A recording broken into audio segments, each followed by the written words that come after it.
حضرت عمر کی خلافت میں قحط سالی آ گئی، بارش بھی نہیں ہو رہی، چراگاہیں بھی خشک ہو گئی ہیں، اب رسول اللہ صلی اللہ علیہ وسلم موجود نہیں ہیں۔ اب دیکھو صحابہ کا عقیدہ، آپ چلے جاتے روضہ رسول پہ کہ یا رسول اللہ صلی اللہ علیہ وسلم، پہلے بھی ہم آپ سے دعائیں کرواتے تھے، اللہ بارش دیتا تھا، تو اب بھی آپ سے دعا کروا رہے ہیں، آپ اللہ سے کہیں کہ وہ بارش دے۔ حضرت عمر نے ایسا نہیں کیا، رسول اللہ صلی اللہ علیہ وسلم کے چچا حضرت عباس کو پکڑا، مصلی پر کھڑا کیا اور پیچھے خود دعا کیا مانگ رہے ہیں، اے اللہ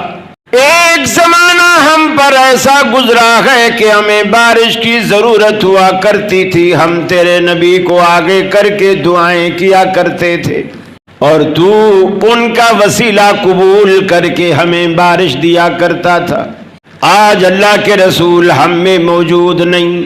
ہم نبی کو تو تیرے سامنے نہیں لا سکے، اس کے چچا کو تیرے سامنے لائے ہیں۔ پوری دنیا کو بتلا دیا کہ جب تک پیغمبر زندہ موجود رہے ہم انہی سے دعائیں کرواتے تھے، آج نبی رخصت ہو گئے، ان کے چچا کو آگے لائے ہیں، تو ہمیں بارش دے۔ حضرت عمر فرماتے ہیں اللہ بارش دیتا تھا،